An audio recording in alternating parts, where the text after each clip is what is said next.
एक सर्वनाशकारी दुनिया जहां अधिकांश मनुष्य ज़ोंबी में बदल गए हैं और फ्रांसिस नाम का एक व्यक्ति अपने परिवार की सुरक्षा करने के लिए खेत में लौटता है, जहां वह अपनी पत्नी और 2 बच्चों के साथ होता है। फ्रांसिस पूरे घर में पता लगाने का फैसला करता है और अपने हाथ में एक उपकरण के साथ कमरों के चारों ओर घूमता है। जब वह कमरे में प्रवेश करता है तो वह अपने पिता का शरीर पाता है, जिन्होंने अपनी बीमारी से संक्रमित होने के बाद अपना जीवन समाप्त कर लिया। फिर वह अपने पिता की बंदूक लेने और उन्हें देखने के बाद फिर फ्रांसिस दुखद भरे कमरे से बाहर निकलता है और अपनी माँ को पाता है जो एक ज़ोंबी में बदल गई है और अब घर के चारों ओर घूम रही है। जब वह अपने बेटे की ओर चलने की कोशिश करती है तो महिला का शरीर 2 टुकड़ों में टूट जाता है। फिर वह अपने शिकार तक पहुँचने की कोशिश करने के लिए अपने शरीर को अपनी बाहों से आगे खींचती है और फ्रांसिस को उसे गोली मारनी पड़ती है। फिर आदमी एक कब्र खोदता है और अपने माता पिता के शवों को दफनाता है। हालांकि उसका दिल टूट चुका है, फिर भी वह अपने परिवार के साथ खेत पर रहने का फैसला करता है, क्योंकि वह जानता है कि यह उनके लिए सबसे सुरक्षित जगह है, क्योंकि यह किसी भी तरह की सभ्यता से बहुत दूर है। इसके अलावा कुएं की बदौलत परिवार को पीने के पानी की असीमित आपूर्ति होगी और वे अपने निर्वाह के लिए भोजन उगा सकेंगे। जबकि आयरिस तनाव को दूर करने की कोशिश करती है और फ्रांसिस लुकास को उसकी माँ के पास छोड़ देता है और जोश को अपने साथ गोदाम में चलने के लिए कहता है, ताकि पता लगाया जा सके कि अंदर कुछ उपयोगी है या नहीं। आदमी जानता है कि मिस्टर ऑर्ले अपने पिता को बागानों में मदद करने के लिए वहाँ रहते थे, इसलिए वह साइड के चारों ओर घूमते समय उसे बुलाना शुरू कर देता है। तभी जोश एक रस्सी से लटके हुए बूढ़े आदमी के शरीर को देखता है और डर जाता है, लेकिन उसके पिता उससे चाबियों का गुच्छा लाने के लिए कहते हैं। जॉन अर्ले की पैंट से लटक रहा था, तभी भयभीत युवक धीरे से पास आता है और चाबियां पकड़ने में सफल हो जाता है, लेकिन जैसे ही वह उन्हें बाहर खींचता है, जोश को शरीर से धक्का लग जाता है जो उसके ऊपर गिर जाता है और लड़का तुरंत उठने के लिए दौड़ता है, जिसे देख फ्रांसिस अपने बेटे की कायरता से निराश होता है। जब उसका पति वापस लौटता है तो आयरिस बताती है कि उसे एक कमरे के अंदर एक बिजली जनरेटर मिला है जो एक सेल की तरह दिखता है। जब वह अंदर जाता है, फ्रांसिस को चिंता का दौरा पड़ता है और उसकी पत्नी उसे बाहर निकालने में मदद करती है, क्योंकि उसे पता चलता है कि वह रात के खाने के दौरान अच्छा महसूस नहीं कर रहा है। और दूसरी ओर जोश दुनिया में क्या हो रहा है इसकी खबर पाने के लिए गोदाम में मिले रेडियो को सुनने की कोशिश करता है, लेकिन उसे सिग्नल नहीं मिल पाता है, जिसे चिंतित आयरिस सोचती है कि उसके परिवार का क्या होगा, क्योंकि अगर कुछ नहीं किया गया तो उनके पास लंबे समय तक भोजन नहीं होगा। नवीनतम समाचारों के अनुसार बचे लोगों को उत्तर की ओर जाना चाहिए, लेकिन फ्रांसिस का मानना है कि उनका परिवार खेत पर सुरक्षित है, यह देखने के बाद भी कि उसके माता पिता के साथ क्या हुआ। इस बिंदु पर जोश ने खुलासा किया कि एलिस और उसका परिवार पहाड़ों पर चले गए हैं, लेकिन फ्रांसिस का कहना है कि जोश उस शाम को अपनी प्रेमिका की तलाश में खेत से बाहर नहीं जाएगा। फिर रात के खाने के बाद युवक एलिस को एक संदेश भेजने की कोशिश करता है, लेकिन उसे सेल फोन सिग्नल भी नहीं मिल पाता है। इस बीच आयरिस अपने पति को जोश के साथ हाल ही में किए गए व्यवहार के लिए डांटती है और उसे याद दिलाती है कि उसने युवक के साथ बुरा व्यवहार न करने का वादा किया था। फिर अगली सुबह फ्रांसिस एक बुरे स्वप्न से उठता है और अपनी पत्नी को नींद के दौरान गले लगाता है, क्योंकि फ्रांसिस को उस स्थान पर हुए हमलों की स्मृति की झलकें दिखाई देती हैं, क्योंकि जब वह एक बच्चा था तो उसके पिता उसे सजा के रूप में तहखाने में बंद कर देते थे। और फ्रांसिस आयरिस के प्रति नाराजगी भी रखता है, क्योंकि महिला का कई साल पहले किसी और से संबंध था और जोश उसी का बेटा है। इसीलिए फ्रांसिस जोश के साथ अच्छा व्यवहार नहीं करता है, बल्कि वह अपने असली बेटे लुकास से अलग व्यवहार करता है। उस सुबह आयरिस अपने पति को खेत छोड़ने और रास्ते में पहाड़ों की ओर जाने के लिए राजी करने में कामयाब हो जाती है। तब जोश बताता है कि उसके चाचा डिएगो ने भी उसकी माँ को पहाड़ों पर जाने की सलाह दी है, और यह सुनकर फ्रांसिस क्रोधित हो जाता है। फिर कुछ मिनट बाद परिवार एक पुल पर पहुंचता है जहां अनेकों गाड़ियां थीं और धीरे धीरे अंधेरा भी हो रहा था। इसीलिए फ्रांसिस घर जाने का सुझाव देता है, लेकिन आयरिस वैन से बाहर निकलती है और अपने चाकू से तारों को काटते हुए बाढ़ की ओर चलती है। तभी महिला एक ज़ोंबी सैनिक की अचानक उपस्थिति से हैरान होती है और ज़ोंबी धीरे धीरे उसकी ओर चलता है। तभी फ्रांसिस वाहन से बाहर निकलता है और आयरिस उसकी ओर दौड़ती है, क्योंकि उसका पीछा किया जा रहा है। इस बिंदु पर फ्रांसिस उसे नीचे झुकाने का आदेश देता है और ज़ोंबी के सिर में गोली मार देता है। उसके तुरंत बाद एक और ज़ोंबी दिखाई देता है और फ्रांसिस उसे खत्म करने में कामयाब हो जाता है, लेकिन गोलियों की आवाज अन्य ज़ोंबी का ध्यान आकर्षित करती है, जो वैन के चारों ओर इकट्ठा होकर उस पर आक्रमण करने की कोशिश करते हैं। अपने बच्चों को खतरे में देखकर आदमी ज़ोंबी का ध्यान आकर्षित करने के लिए गोली चलाना शुरू कर देता है और उसका पीछा किया जाता है, जबकि आयरिस बच्चों के साथ भाग जाती है। जब उसकी गोलियां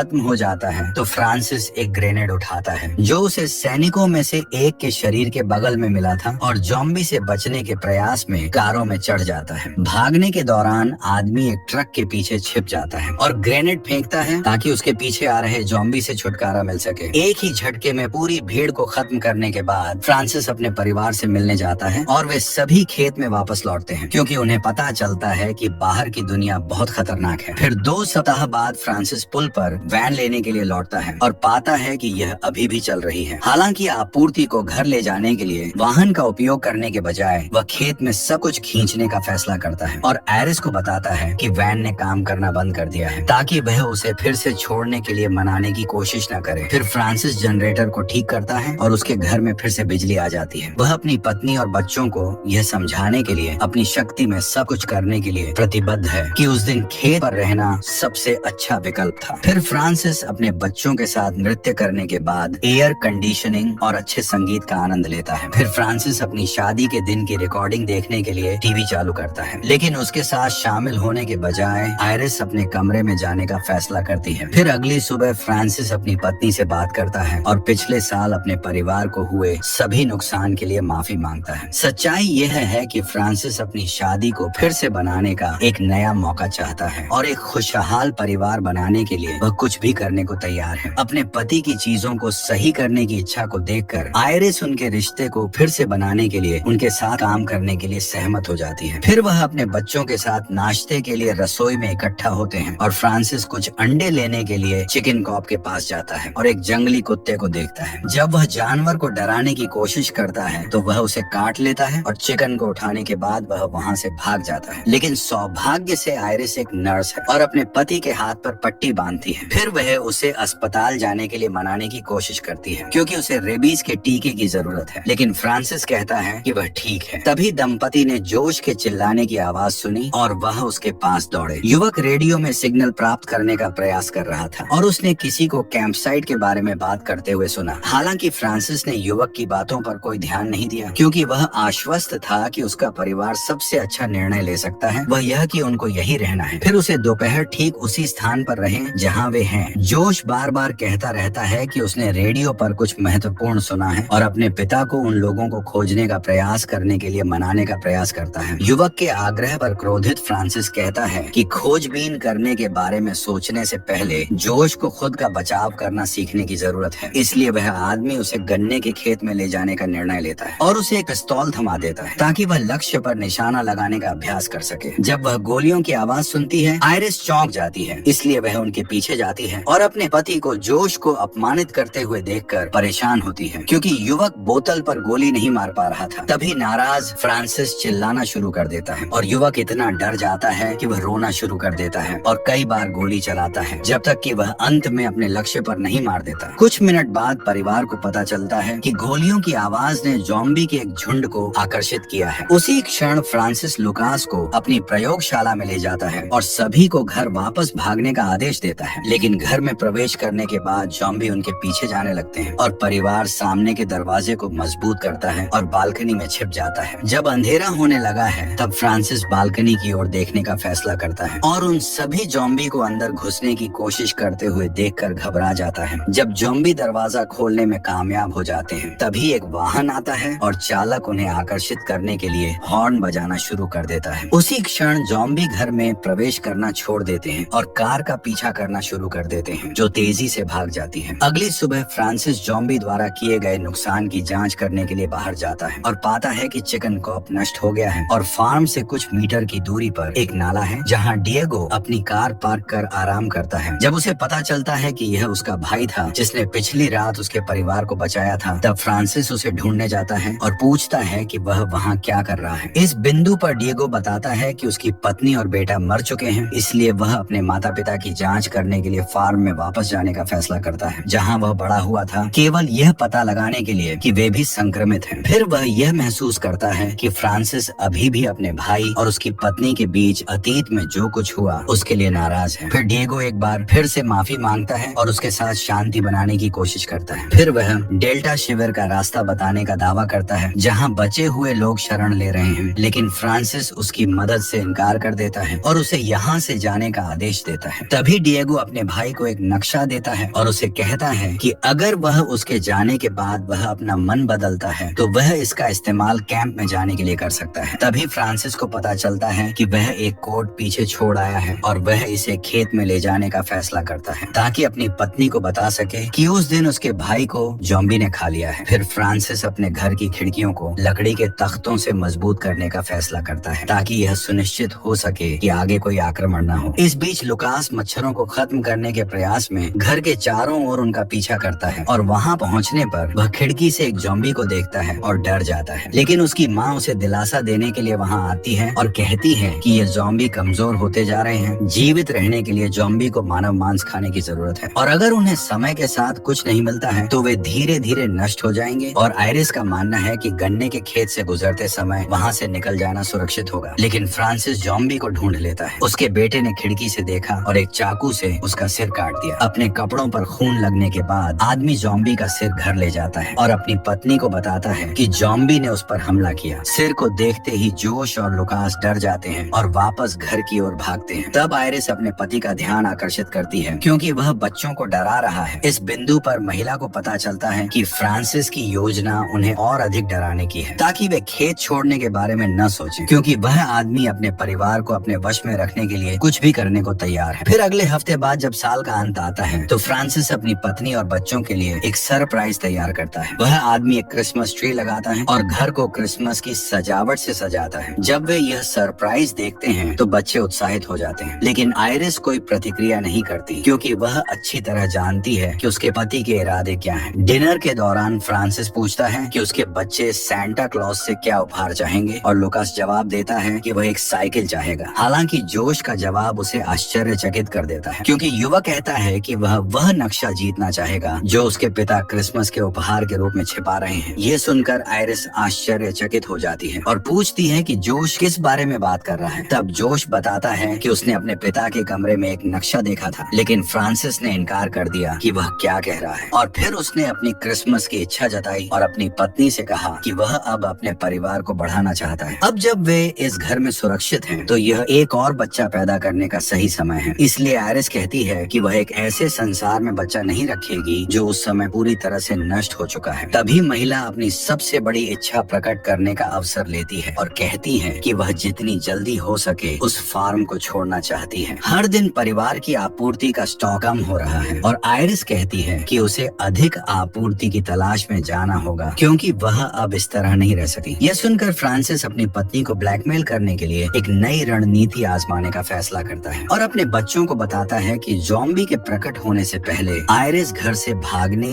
और अपने परिवार को पीछे छोड़ने की योजना बना रही थी। जब उन्हें यह समाचार मिलता है तो लड़के बहुत ही निराश हो जाते हैं और आयरिस आंसुओं के साथ अपने बच्चों को समझाने की कोशिश करती है। और आयरिस ने कहा कि वह जोश और लुकास को बताना चाहती थी कि वह छोड़ने की योजना बना रही है और अब अलविदा कहे बिना नहीं जाएगी। यह सुनकर जोश को दोषी महसूस होता है, लेकिन आयरिस कहती है कि उसने और लुकास ने कुछ भी गलत नहीं किया है। सच्चाई यह थी कि महिला अपनी शादी से बहुत नाखुश थी और अब फ्रांसिस के साथ एक ही छत साझा नहीं कर सकती थी। उसका लक्ष्य उससे दूर एक नया जीवन शुरू करना था, लेकिन वह जानती थी कि उसके पास अपने बच्चों के अस्तित्व को सुनिश्चित करने के लिए पर्याप्त पैसे नहीं है। इसलिए वह उन्हें अपने पिता के साथ छोड़ने की योजना बना रही थी जब तक कि वह अपने पैरों पर वापस नहीं आ जाती। सच्चाई बताने के बाद आयरिस अपने पति से नक्शा देने की विनती करती है, लेकिन इसके बजाय फ्रांसिस कागज को जलाने का फैसला करता है, यह देखकर कि बचने की उसकी एकमात्र उम्मीद राख में बदल रही है। महिला उसे रोकने की कोशिश करती है, लेकिन उसका पति उसे वापस पकड़ लेता है और नक्शा पूरी तरह से आग की लपटों से नष्ट हो जाता है। तभी क्रोधित आयरिस फ्रांसिस को थप्पड़ मारती है और एक ही रात में अपनी पत्नी और बच्चों के साथ अपने रिश्ते को पूरी तरह से नष्ट करने में कामयाब हो जाता है। इससे संतुष्ट नहीं होता कि उसने आयरिस और बच्चों के बीच के रिश्ते को भी नष्ट कर दिया है, क्योंकि जोश और लुकास अब अपनी माँ पर भरोसा नहीं कर सकते हैं। इस नुकसान की भरपाई करने के प्रयास में महिला बच्चों के साथ शामिल होने का फैसला करती है, उन्हें कहानी पढ़ती है और उनके साथ हर पल का आनंद लेती है। इस बीच फ्रांसिस गन्ना काट रहा है और अपने परिवार को फिर से बनाने की कोशिश करने के लिए अगले कदमों के बारे में सोचने के लिए खुद को अलग कर रहा है। उसी समय वह एक गोली की आवाज सुनता है और अपने हाथों में एक बोर्ड और जंजीर लेकर घर लौटता है और तुरंत दरवाजा बंद कर देता है ताकि ज़ॉम्बी अंदर न आ सके। लेकिन ऐसा करने से वह अपने परिवार को घर से बाहर जाने से से भी रोकेगा। जब उसे पता चलेगा कि वह एक कैदी बन जाएगा, जोश अपने पिता के रवैये को चुनौती देने का फैसला करता है और उन्हें दरवाजे बंद न करने के लिए मनाने की कोशिश करता है। इस बिंदु पर फ्रांसिस को यह जानकर घबराहट होती है कि उसका परिवार एक साजिश रच रहा है और उसके बिना भागने की योजना बना रहा है। क्रोधित जोश को पता चलता है कि यह ज़ॉम्बी नहीं है, बल्कि उसके अपने पिता हैं जो उन्हें घर में बंद करने की कोशिश कर रहे हैं। जब फ्रांसिस की तुलना उस आदमी से की जाती है जिससे वह सबसे ज्यादा नफरत करता है, तो वह क्रोधित हो जाता है और तुरंत जोश पर हमला करता है। आयरिस अपने बेटे को दूर खींच लेती है और तभी को दरवाजे पर किसी की दस्तक सुनाई देती है। तभी उन्हें एक सैनिक की आवाज सुनाई देती है जो संक्रमित नहीं होने का दावा करता है, लेकिन फ्रांसिस दरवाजा खोलने से इनकार कर देता है और हताश सैनिक बताता है कि वह घायल है और कुछ पानी और भोजन की भीख मांगता है। फिर भी फ्रांसिस जोर देकर कहता है कि वह यहाँ से चला जाए और उसे गोली मारने की धमकी देता है। हालांकि जोश को दर्द महसूस होता है और वह तुरंत दरवाजा खोलने का फैसला करता है। आयरिस सैनिक के घाव की देखभाल करने में मदद करती है और उसे पता चलता है कि वह कैंप डेल्टा से आया है। सैनिक के अनुसार उसकी इकाई शिविर के लिए आपूर्ति की तलाश में शहर गई थी, लेकिन हमला हो गया और सौभाग्य से सैनिक भागने में कामयाब रहा और इस बिंदु पर वह अपनी इकाई से बचा एकमात्र जीवित व्यक्ति था। फ्रांसिस इस विचार को पुष्ट करने का अवसर लेता है कि अभी भी कई ज़ॉम्बी खुली हवा में हैं, लेकिन सैनिक का कहना है कि वहां से डेल्टा तक शायद ही कोई संक्रमित है, क्योंकि उनमें से अधिकतर इसलिए मर गए क्योंकि वे अपना भोजन नहीं कर सकते थे। और सैनिक का कहना है कि जो कुछ ज़ॉम्बी बचे हैं वे शहरों में एकत्रित हैं, जहां अधिक शोर और बाहरी उत्तेजनाएं हैं, लेकिन शिविर सुरक्षित है। जब उससे पूछा गया कि वह कैसे जीवित रहने में कामयाब रहा, तो कॉर्कर ने खुलासा किया कि यह एक आदमी की बदौलत था जो उसे आधे रास्ते में मिला था। इस आदमी ने उसे उस दिशा में दौड़ने के लिए कहा था जब तक उसे कुछ खेत न मिल जाए, लेकिन उसी पर ज़ॉम्बी द्वारा हमला कर दिया गया। यह सुनने पर आयरिस को पता चलता है कि उसके पति ने डिएगो की मौत के बारे में झूठ बोला था और फ्रांसिस ने सुबह के शुरुआती घंटों में सैनिक को तहखाने में बंद करने का फैसला किया। और जोश अपने कमरे में जाता है और अपनी माँ को अलविदा कहने के लिए जगाता है, क्योंकि वह डिएगो से मिलने की योजना बना रहा है ताकि मदद मांग सके। हालांकि वह जानता है कि उसके चाचा पर हमला किया गया है और वह बच नहीं सका है, फिर भी जोश उसे खोजने की कोशिश करने के लिए दृढ़ है, क्योंकि वह अब अपने पिता के साथ रहना बर्दाश्त नहीं कर सकता है। और जाने से पहले जोश ने उस रहस्य का खुलासा किया जो उसकी माँ ने इतने सालों तक उससे छुपाया था। वह जानता है कि फ्रांसिस उसका असली पिता नहीं है और इसीलिए वह सुबह के समय जब वह रसोई में आता है तो उसके साथ शत्रुतापूर्ण व्यवहार करता है। फ्रांसिस आयरिस और लुकास को कोरा के साथ नाश्ता करते हुए मेज पर बैठे देखता है और पूछता है कि जोश कहाँ है। जब उसे पता चलता है कि जोश चला गया है तो फ्रांसिस पूरी तरह से अपना दिमाग खो देता है और बिना किसी कारण के सिर पर हथौड़ा मारकर सैनिक को मार डालता है। तभी भयभीत आयरिस उठती है और अपने पति द्वारा मारे जाने के बाद लुकास की रक्षा के लिए अपने शरीर का उपयोग ढाल के रूप में करती है और महिला बेहोश हो जाती है और अपने बेटे के बगल में तहखाने में जागती है। दिन के समय में भी इस जगह पूरी तरह से अंधेरा है, क्योंकि फ्रांसिस ने लकड़ी के बोर्ड के साथ सभी खिड़कियां बंद कर दी हैं ताकि सूरज की रोशनी कमरे में प्रवेश न करे। अपनी पत्नी और बेटे को उसी सेल में कैद किया जहां उसके पिता ने उसे बचपन में रखा था। फिर फ्रांसिस सैनिक के शरीर के बगल में अपना नाश्ता खाने के लिए बैठता है और खिड़की से बाहर उसे जंगली कुत्ते को देखता है जिसने उस पर महीनों पहले हमला किया था और उसे खत्म करने का फैसला करता है। आदमी फिर जानवरों का मांस पकाता है और इसे अपनी पत्नी और बेटे को खाने के लिए देता है, लेकिन भले ही वे भूखे हों उन्होंने मना कर दिया, जिसे क्रोधित फ्रांसिस ट्रे को फर्श पर गिरा देता है। और आयरिस उस समय का फायदा उठाती है जब उसका पति मांस काटने के लिए इस्तेमाल किए जा रहे चाकू को छिपाने के लिए उसका ध्यान भटकती है। तब महिला उसे जाने देने के लिए मनाने की कोशिश करती है और वादा करती है कि वह उसे कभी नहीं छोड़ेगी। हालांकि वह अपनी पत्नी की बातों पर विश्वास करना चाहता है, लेकिन फ्रांसिस जानता है कि वह सच नहीं कह रही है और चाकू उठाकर चला जाता है। और वह जैसे ही दरवाजा बंद करता है, आयरिस खिड़की से